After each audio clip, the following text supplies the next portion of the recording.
Hi friends అందరికీ. ఇప్పుడు evening టైంలో పిల్లలకు బాదం మిల్క్ కావాలంట. నేను బాదం మిల్క్ రెడీ చేస్తున్నాను. ఫుల్ వీడియో తీద్దాం అనుకునే లోపలనే మిల్క్ అయితే రెడీ అయిపోయింది. ఒక 20 బాదమ్స్ నానబెట్టిన వెన్నీళ్ళు నానబెట్టి పొట్టు తీసి మిక్సీలో వేసి అందులో జీడిపప్పు, పిస్తా, ఒక యాలకు, చక్కెర, కొన్ని వాటర్ పోసి ఇట్లా పేస్ట్ చేసిన. పాలు మరుగుతున్నాయి. కొంచెం పసుపు వేస్తే మంచి కలర్ వస్తుంది. వీడియో ఫస్ట్ నుండి తీద్దాం అనుకుని లోపలనే మా అబ్బాయి నూరేసిండు బాదం మిల్క్. మంచి స్మెల్ వస్తుందట ఈ బాదం మిల్క్.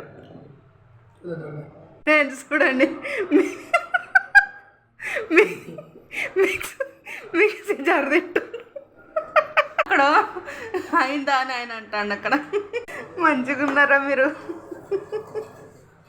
బాదం మిల్క్ రెడీ వేసినా కదా, ఒక్కసారి ఇట్లా పొంగితే చాలు. తర్వాత గ్లాసులో పోసుకొని తాగడమే. ఇంకా తింటాడు ఫ్రెండ్స్. చూడండి, ఒక పొంగు వచ్చింది. గోరెచ్చిన తర్వాత తాగాలి.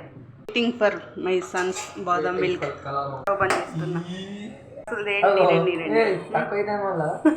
తక్కువ పొంగు లోపడి పోదారా? గిన్నె కూడా గిన్నెకు నచ్చిందా? వర్షం స్టార్ట్ అయిందో, వర్షం స్టార్ట్ అయింది. తీసుకొని తాగుతాండు రవై. పోసేదాకా కూడా ఆగవా సోను? నువ్వు ఎక్కువ తినవు, అందుకనే తక్కువ వేసిన చక్కెర. ఇంకో కొంచెం వేసుకో, 2 చెంచాలు అట్లా వేసి కొంచెం గల్లబెట్టిగా. చల్లగా అయిపోయినాయి, గోరెచ్చగా అయినాయి. ఇప్పుడైతే గ్లాసులు రెడీ.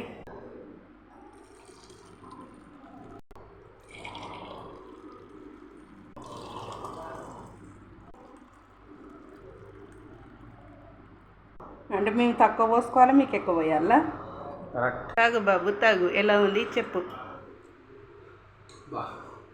సూపరా? మనకి తీసుకుపోయి పో. నేను పప్పు తీసుకుపోయి నేను కూడా తాగుతాయి. ఇక పప్పకి ఇచ్చేసి